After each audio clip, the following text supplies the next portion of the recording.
ନୂଆପଡ଼ା ଜିଲ୍ଲା ସିନାପାଲି ଅଞ୍ଚଳର ଗର୍ବ ଗୌରବ ଏବଂ ଐତିହ୍ୟ ସଂସ୍କୃତି ପରମ୍ପରାକୁ ନେଇ ପ୍ରତିବର୍ଷ ଉଦନ୍ତୀ ମହୋତ୍ସବ ଅନୁଷ୍ଠିତ ହେଉଛି।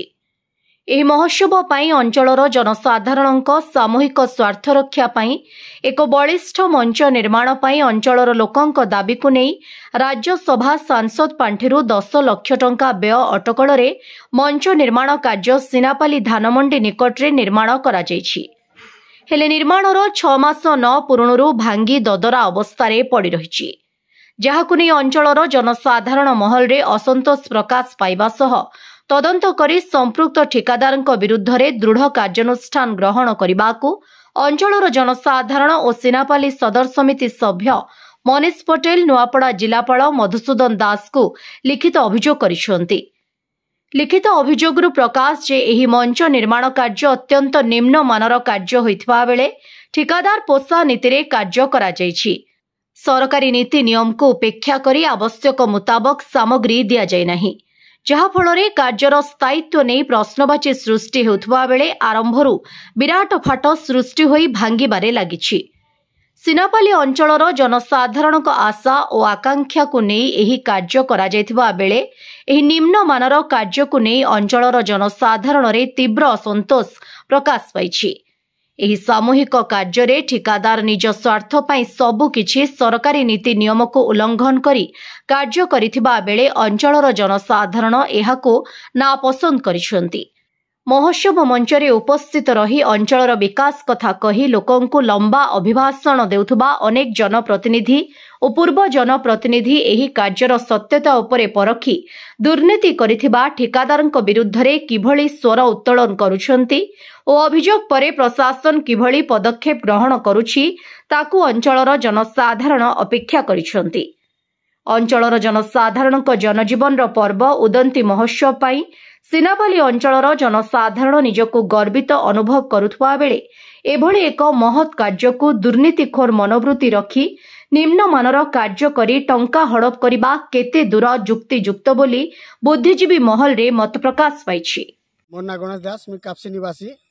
ଆଜି ଆମର ଖେଳ ପଡ଼ିଆ ଜାଗାରେ ଗୋଟେ ଷ୍ଟେଜ୍ ଗୋଟେ ହଉଛେ, ମିନି ଷ୍ଟେଜ୍ ଗୋଟେ ହଉଛେ। ଆମର ମାନେ ପାଖେ ସବୁ କିଛି ସୁବିଧା ହେବା ଲାଗି ଆମେ ସବୁ କରିଥିଲୁ, ସବୁ ଷ୍ଟେଜ୍ ଗୋଟେ ବନୁଛେ। ଆର୍ ସେ ଷ୍ଟେଜ୍ ବନବାର ଭିତରେ ମାନେ 6 ମାସ नहीं हो ଷ୍ଟେଜ୍ ସବୁ ଭାଙ୍ଗି ଗଲାନା, ସବୁ ଦୁର୍ବଳ ହେଇକରି ପଡ଼ିଛେ। ଆରୁ କେନ୍ ଆଜ୍ଞା ମାନେ ବନେଇଛନ୍ କି କେନ୍ ଠିକାଦାର ବନେଇଛେ ତାର କିଛି ସ୍ଥିତି ଗତି କିଛି ନେଇ ନା। ଆର୍ ସେ ଦୁର୍ବଳ ଜିନିଷଟା ନୂଆ କରି ହଉ ଆର୍ ନୂଆ କରି ହେବା ଲାଗି ଆମେ ଚାହୁଁଛୁ। ଗ୍ରାମବାସୀ ବି ସବୁ ଚାହୁଁଛୁ, ଆର୍ ଆମ ସ୍ପୋର୍ଟସ୍ କ୍ଲବ୍ ବି ସବୁ ଚାହୁଁଛୁ, ଆମ ସବୁ ପିଲା ବି ଚାହୁଁଛୁ। ଆର୍ ଏଇ ଜାଗାରେ ଆର୍ ନୂଆ କରି ଜିନିଷଟା ହଉ, ସବୁ ଦୁର୍ବଳ ହେଇଯାଇଛେ। ଆର୍ ଆପଣମାନେ ସବୁ ଦେଖନ୍ ସବୁ ଭାଙ୍ଗି ଟୁଟି ଯାଇକରି 6 ମାସ नहीं हो ବିଲ୍ नहीं हो ବି ସବୁଟା ହେଇଯାଇଛେ। 2023-24 स्कीम रे एमएलए राज्यसभा 10 लाख टंका एप्रूव होकर आसीथिला उदंती महोत्सव रो स्टेज पे। तो यही 6-8 मास पूर्व स्टेज कार्यटा आरंभ होता, किंतु बहुत दुखर कथा जे आज से स्टेज रो माने अवस्था देखिले कि चढ़ा को भी डरबे। बिल हैनी, उद्घाटन हैनी, ता पूर्व स्टेज भांगी सारलानी। एटा 5-7 दिन तले कापसी माने युव बंधु मानकर कंटिन्यूअसली मो पाखु फोन आसला। आउ मु माने विश्वास भी करि पार नथिली जे एई प्रकार कार्य हेतिबो। तापरे से माने निजे वीडियो कर मते रिक्वेस्ट कले कि यार उचित पदक्षेप नियो। तो या पई आमे जिला प्रशासन कलेक्टर सार को मु निजे लिखित देइची। आउ आज वीडियो मैडम सहित मु कथा ହେଇची। वीडियो मैडम प्रतिश्रुति देइचंती जे कामटा पूरा माने तदंत करा हबो, कार्यानुष्ठान ग्रहण करा जिवो, आउ पुनी थरे भलो भाबरे स्टेजटा करा जिवो। लिंगराज घीबेला पूर्वतन जिला परिषद सदस्य, उदंती महोत्सव कमिटी जड़े उपदेष्टा। अत्यंत दुख परिताप विषय उदंती महोत्सव समग्र ओडिशा रे गोटे ना कर स्वतंत्रता जनसाधारणकर निजस्व उद्यम रे पालन कराई आम 2006 मसीहा ठार।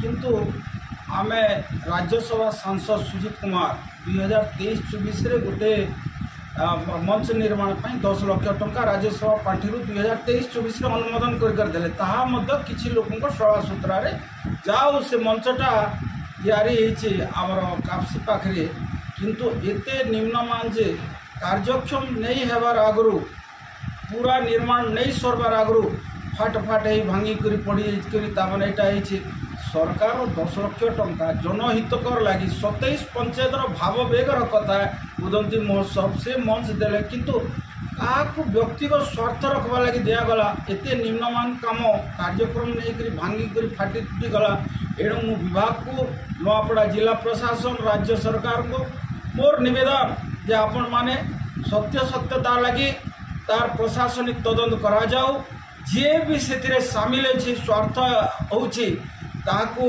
एवं विभागीय अधिकारी जो माने सपोर्ट करिसंती एवं निम्नमान काम कर दृढ़ कार्यानुष्ठान ग्रहण करा जाऊ एवं से अर्थ को विभागीय कार्य जेहेतु से पैसा को अर्थ को फेरे आनिक पुनः निर्माण हो एवं सठिक भाव में जनसंघ करा जाऊ एवं स्वार्थ साधन न हो यह सीनापाली अंचल एक साधारण चर्चा होची एवं प्रशासन को निवेदन करछु प्रशासन जदि विहित पदक्षेप ग्रहण नहीं करवा 7 दिन भितर ताहले समग्र अंचलवासी पुनश्च बसिक आम आगामी दिन में कठोर कार्यानुष्ठान ग्रहण करवा लगी आम पदक्षेप ने तार प्रशासन दायी रहा एवं शीघ्र न्याय पाइबार तदंत प्रक्रिया के जिलापाल महोदय ताकू कार्यानुष्ठान ग्रहण करबे बोले आम जनसाधारण तरफ निवेदन करूँ। नुआपड़ा जिल्लारू जगन्नाथ सागर का रिपोर्ट ओडिशा हाइलाइट समाचार खबर दुनिया रे जोड़ी हेबा पाई सब्सक्राइब करंतु ओडिशा हाइलाइट समाचार को आउ दबे दियंतु बेल आइकन को सर्वप्रथमे खबर पाइबा पाई।